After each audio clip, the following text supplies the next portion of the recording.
Good morning student. आज फिर से हम क्लास 10th का चैप्टर नंबर 2 केमिस्ट्री पार्ट आगे कंटिन्यू कर रहे हैं। आज का जो सब टॉपिक है हमारा वो है यूनिवर्सल इंडिकेटर। तो सबसे पहले मैं ये बताऊंगी कि हमने प्रीवियस वीडियो में इंडिकेटर के बारे में डिस्कस किया था कि इंडिकेटर क्या है। इंडिकेटर एक ऐसा सब्सटेंस है जो कि क्या है, बिना टेस्ट किए हुए आपको कोई भी चीज़ों के बारे में बता सकता है कि वो एसिड है या बेस है। कुछ चीज़ें जो होती है जैसे वीक एसिड्स होती हैं, वीक बेसेस होते हैं, वो चलो हमने खा लिया तो उससे हम ये बता सकते हैं हाँ वो खट्टा है या कड़वा है। पर कुछ ऐसी चीज़ें होती है केमिकल्स है, वो चीज़ तो हम नहीं कर सकते। तो उस चीज़ के लिए हम किसका यूज़ कर रहे थे उस टाइम पे? इंडिकेटर का यूज़ कर रहे थे। जहाँ पर हमने 3 टाइप के इंडिकेटर के बारे में डिस्कस किया था। फर्स्ट आपका कौन सा था? Natural indicator, second is the artificial indicator and third one is the olfactory indicator. पर जब हम यूनिवर्सल इंडिकेटर की बात करते हैं तो ये उससे काफ़ी डिफरेंट है। क्यों? क्योंकि जो लिटमस पेपर है, जो आपका आर्टिफिशियल इंडिकेटर है, ये बस हमें किसके बारे में बताता है कि वो चीज़ एसिड है या बेस। उसके अलावा यही बताता है कि सोल्यूशन के अंदर कि वो चीज़ एसिड है या बेस है। उसके अलावा हमें वो H पॉजिटिव आयंस की कंसंट्रेशन के लेवल के बारे में नहीं बताता। ठीक है, तो उसके लिए हमने किसका यूज़ किया? Universal indicator. यूनिवर्सल इंडिकेटर ने क्या किया? यूनिवर्सल इंडिकेटर ने हमें आइडिया बताया किसके बारे में, जिससे हम क्या करते हैं, किसी भी एसिड और बेस के स्ट्रेंथ के बारे में फाइंड आउट कर सकते हैं। ठीक है, अब आपको पता चल गया कि जो हमने पहले इंडिकेटर पढ़ा था और यूनिवर्सल इंडिकेटर में क्या डिफरेंस है। यूनिवर्सल इंडिकेटर आपको स्ट्रेंथ के बारे में बताता है किसके? एसिड और बेस। अभी हम डिस्कस करेंगे। और जो हमारा इंडिकेटर था नेचुरल या आर्टिफिशियल या ऑल्फैक्टरी इंडिकेटर, वो बस हमें ये बताता था कि वो चीज़ एसिड है या बेस है सोल्यूशन। ठीक है, अब यहाँ बताते हैं यूनिवर्सल इंडिकेटर किसे कहते हैं। It is a mixture of several indicator. ये क्या है? मिक्सचर होता है सेवरल इंडिकेटर का, बहुत सारे इंडिकेटर का, जो कि क्या करता है, डिफरेंट टाइप के कलर शो करता है। ठीक है, और वो डिफरेंट टाइप के कलर्स आपको डिफरेंट कंसनट्रेशन के बारे में बताते हैं। और डिफरेंट कंसनट्रेशन से आपको ये पता चलता है कि H पॉजिटिव आयंस उस सोल्यूशन में कितना प्रेजेंट है। ठीक है, यूनिवर्सल इंडिकेटर क्या है? हमें स्ट्रेंथ के बारे में बता रहा है, और वो स्ट्रेंथ क्या हमारा एसिड और बेस के बारे में बता रहा है, जो कि हमें क्या नहीं बता, कौन नहीं बता रहा था? ऑल्फैक्टरी इंडिकेटर या हमारे आर्टिफिशियल या नेचुरल इंडिकेटर। तो अब हमें यूनिवर्सल इंडिकेटर के बारे में पता चल गया कि एक मिक्सचर है जिसके अंदर सेवरल टाइप के इंडिकेटर्स प्रेजेंट है और जो डिफरेंट टाइप के कलर्स उसमें बताता है, और उस कलर से हम फाइंड आउट कर सकते हैं उसकी स्ट्रेंथ, किसकी? एसिड की और बेस की। इसलिए जो यूनिवर्सल इंडिकेटर के तौर पे यूज़ किया गया, जिसका नाम क्या? PH scale. पीएच स्केल की डिस्कवरी किसने की? सॉर्सन ने की। तो ये आपको वर्ड याद होना चाहिए। क्यों? क्योंकि 1 मार्क्स में एमसीक्यूज टाइप के क्वेश्चन में पूछ भी लिया जाता है, इसलिए आपको ये पता होना चाहिए। जो पी है वो स्मॉल से डोनेट किया जाता है और एच के से डोनेट किया जाता है कैपिटल से। तो जो पी जो है वो किसके लिए स्टैंड करता है? पोटेंस के लिए स्टैंड करता है, और जिसका मतलब क्या होता है? पावर। ठीक है, और स्टैंड एच जो है वो किसके बारे में हमें बताता है? हाइड्रोजन आयंस के कंसंट्रेशन के बारे में। जो चीज़ आपको समझनी है वो बहुत इंपॉर्टेंट है, जो याद रखना है। अगर मान लो H पॉजिटिव आयंस का कंसंट्रेशन ज़्यादा है तो इसका मतलब पीएच में उसकी वैल्यू क्या होगी? कम होगी। ठीक है, अगर मान लो किसी की पीएच वैल्यू कम है तो इसका मतलब वो हमें क्या बता रहा है कि उसके अंदर H पॉजिटिव आयंस का कंसंट्रेशन क्या है? ज़्यादा। अगर मान लो पीएच में जो वैल्यू आ रही है उस सोल्यूशन की वो क्या है? ज़्यादा है। तो इसका मतलब यह है कि उसके अंदर क्या नाम है? H पॉजिटिव आयंस का कंसंट्रेशन क्या होगा? कम। तो पीएच स्केल क्या है? The strength of N acid. किसी भी एसिड और बेस के स्ट्रेंथ को मेज़र करने के लिए जो स्केल यूज़ किया जाता है उसी को हम किसका नाम देते हैं? PH scale. जब हम पीएच स्केल की बात करते हैं तो पीएच स्केल के अंदर वैल्यू होती है, और वो वैल्यू कहाँ से स्टार्ट होती है? 0 से 14 तक। जब हम पीएच की वैल्यू के बारे में डिस्कस करते हैं तो उसको 3 क्लासेस में डिवाइड करते हैं: एसिड, न्यूट्रल और बेस। एसिड की वैल्यू कहाँ से स्टार्ट होती है? 0 to 6, मतलब लेस देन 7। लेस देन 7 जो भी नंबर होगा 0 to 6 के बीच में, वो क्या माना जाएगा? एसिड माना जाएगा। और अगर कलर जो आया और वो कलर जैसे ग्रीन है, मैं आपको बता दूंगी स्ट्रिप्स में अलग अलग कलर्स होते हैं तो उससे हमें पता चल जाता है पीएच रेंज। तो जैसे 7 आया तो 7 जो है वो ना एसिड काउंट होता है ना बेस। तो याद रखना कि 7 जो है पीएच वैल्यू वो क्या मानी जाती है? न्यूट्रल। थर्ड आता है बेस। जब हम बेस की बात करते हैं तो 7 से ज़्यादा क्या हो गया? 8 से लेके 14 तक। तो 8 से लेके 14 तक आपको किसके बारे में पता चलेगा? बेस, कि कौन सा बेस वीक है, कौन सा बेस स्ट्रॉन्ग है। ठीक है, एक तरीके से ये। अब इसी तरीके से पीएच स्केल है। अब इस स्केल में मैंने आपको इस तरीके से बना के दिखाया, 0 1 2 3 4 5 6 इस तरीके से लिखा हुआ है।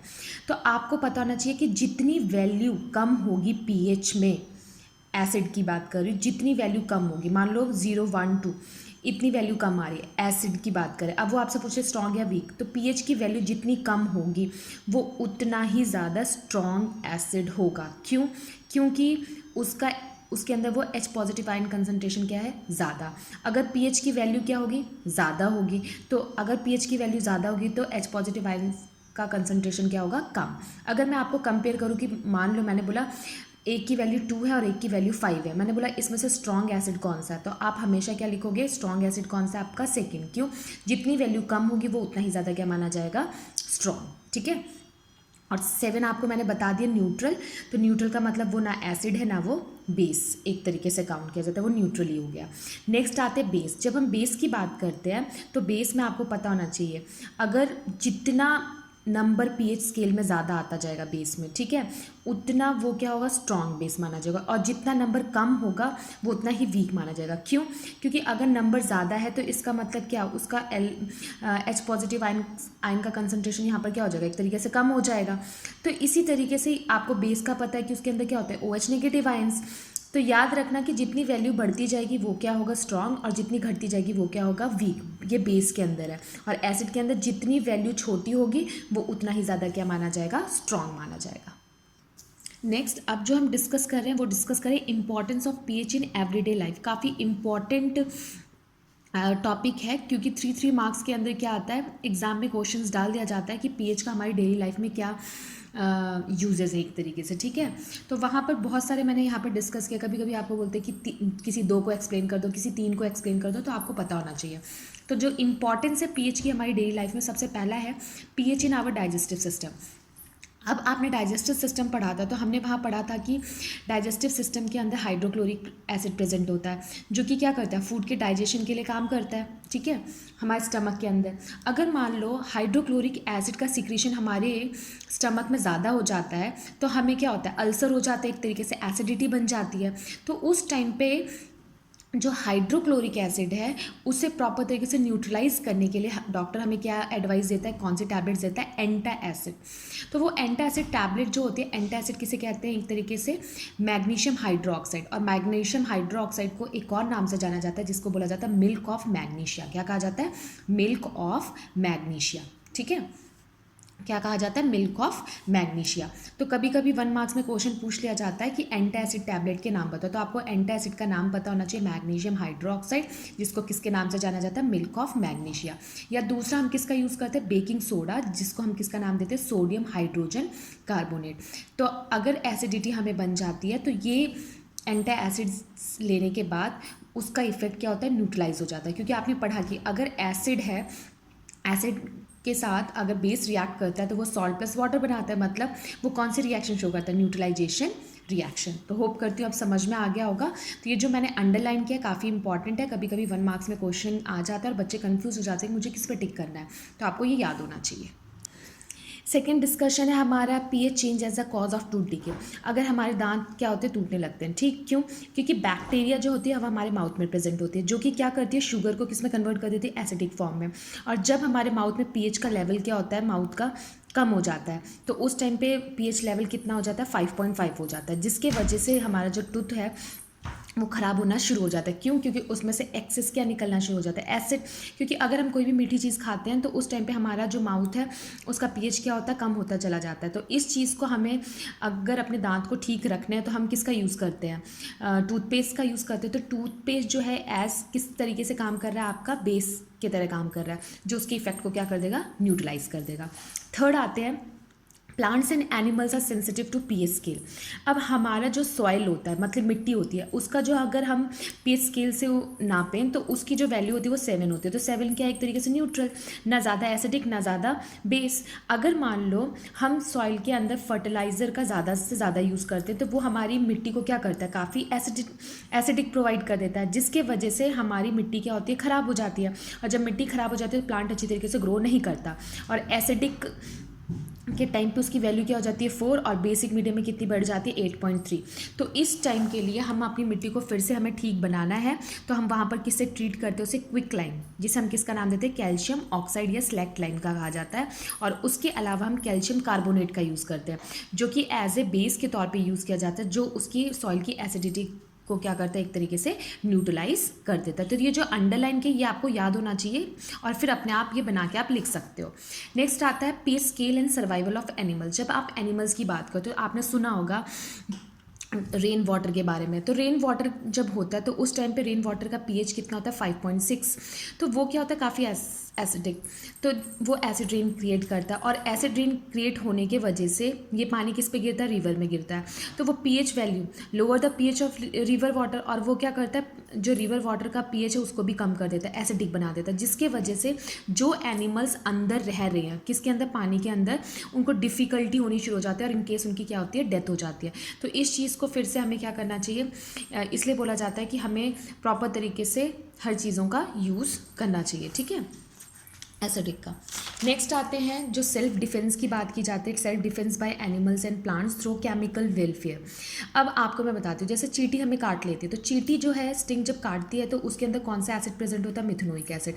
अब आपको मिथेनोइक एसिड प्रेजेंट है तो आपके हाथों में क्या होती है इरिटेशन होती है, हाथों पैर में जहाँ पर भी काटा है इरिटेशन होती है, तो आप फटाफट क्या करते हो नहाने के लिए चले जाते हो। अगर आप नहाने के लिए तो आपने साबुन का यूज़ कर दिया, नहीं तो फटाफट आप क्या करते हो बेकिंग सोडा का यूज़ कर लेते हो। वो एक तरीके से क्या है बेस है जो उसके इफेक्ट को क्या कर सकता है न्यूट्रलाइज कर सकता है, ठीक है। नेक्स्ट आते हैं हनी बी। जब हम हनी बी की बात करते हैं तो हनी बी के पास क्या होता है एसिडिक लिक्विड होता है, जो कौन सा एसिड प्रेजेंट होता है उसके अंदर फॉर्मिक एसिड। और वो फॉर्मिक एसिड जैसे हमें इंजेक्ट करता है वो, तो उसके अंदर से क्या नाम है खुजली होनी शुरू हो जाती है, सॉइलिंग भी आपको आने लगती है। और फटाफट अगर आपने क्या किया कोई भी बेस वहाँ पर अप्लाई कर दिया, जैसे बेकिंग सोडा ही अप्लाई कर दिया, तो आप फटाफट क्या होते हो ठीक हो जाते हो और वो ज़्यादा स्वेलअप होने से बच जाता है। नेक्स्ट आते हैं वॉस्प स्टिंग। तो कभी कभी बच्चे कंफ्यूज हो जाते हैं, तो हनी में याद रखना वो एसिडिक लिक्विड सिक्रेट करता है, और वॉस्प स्टिंग जो है वो क्या होते हैं अल्कलाइन नेचर, मतलब ये बहुत सारे सोल्यूशन मतलब कंटेन करती है अपने स्टिंग के अंदर। तो ये इसके लिए हम क्या करते हैं वेनेगर का यूज़ करते हैं। किसका यूज़ करते हैं वेनेगर। अगर आपको वॉस ने काट लिया तो आप वेनेगर का यूज़ करोगे, और वेनेगर क्या करता है उसके इफेक्ट्स को क्या करता है न्यूट्रलाइज। तो बार बार मैं बोल रही हूँ दोनों में डिफरेंस है, क्योंकि बच्चे बार बार बेस लिख लेते हैं। हनी जो है वो एसिडिक सिक्रीट करते हैं इसलिए वो बेस अप्लाई होगा वहाँ पर, और ये अल्कलाइन है, अल्कलाइन नेचर शो करते हैं, इसलिए आप यहाँ पर किसका यूज़ करोगे किसी भी एसिड का यूज़ करोगे जिससे वो क्या हो न्यूट्रलाइज हो जाए, ठीक है। तो आज का ये टॉपिक हमारा कंप्लीट होता है पीएच का। अब हमारा बस एक टॉपिक रह जाता है वो है सॉल्ट। तो होप करती हूँ कि कल वीडियो सॉल्ट्स की मैं बना दूँ और आपका ये चैप्टर कंप्लीट हो जाए। Thank you for watching this video.